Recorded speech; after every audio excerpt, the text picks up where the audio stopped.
Я здесь потому, что мне предложено творчество. Количество федеральных органов власти и администрации.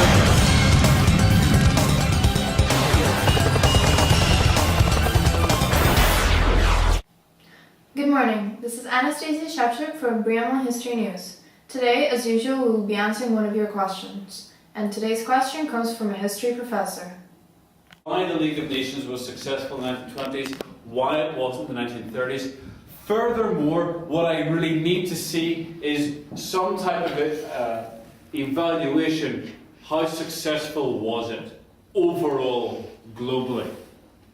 This is a very interesting question. Let me tell you a little bit about the League of Nations. It was founded in 1919 after the First World War, according to Woodrow Wilson's aims of acquiring world peace and disarmament. Also, the League of Nations' aim was to provide better working and living conditions for people over the whole world. Now we will be asking what ordinary people think about the League of Nations.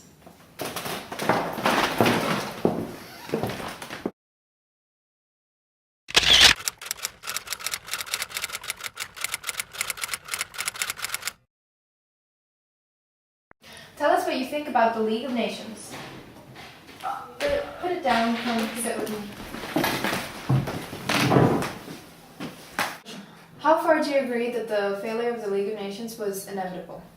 I believe that the League of Nations had all the chances for success. It was an authority for most of the countries and it had a great support of Britain and France.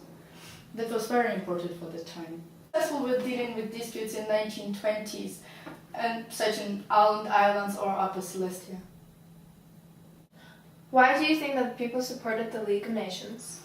Because the world has just come out of the war and people didn't want war to happen again. And League of Nations promised them a safer world. People felt more secure with League of Nations promising that another war would never happen again. Its main aims were free trade and disarmament. And that's what people wanted, and that's what made them feel secure, because free trade means peace, disarmament means that there is no arms for killing another people. How did the League solve international disputes? League of Nations could use moral condemnation, economic sanctions, or collective security, use military force. I believe that overall the League was very successful, because it had 48 nations in it from the beginning, and it had the great support of the people. It wasn't doomed from the start. Thank you very much. We value your opinion. This was Anastasia Shevchuk from Brillantmont History News. Let's ask our second viewer.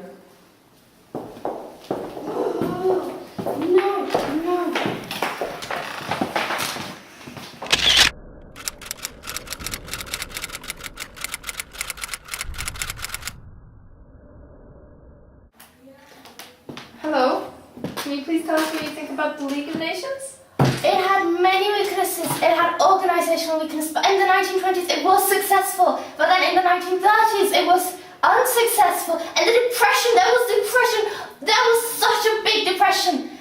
What do you think about it?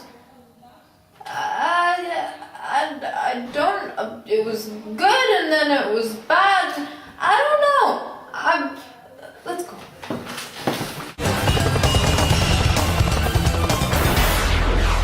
So let's ask our third viewer what they think about the League of Nations. What? What did you say? I don't give a money about anything.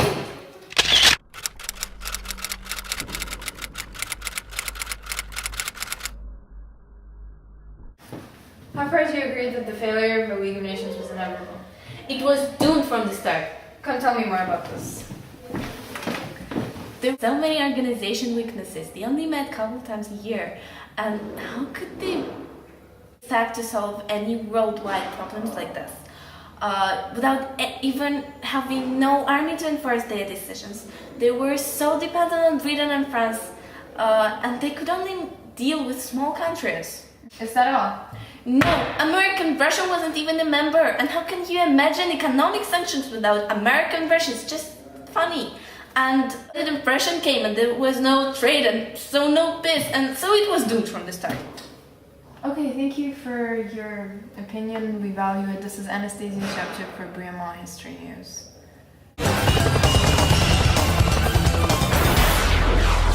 Now let's ask our fellow experts what they think about this problem.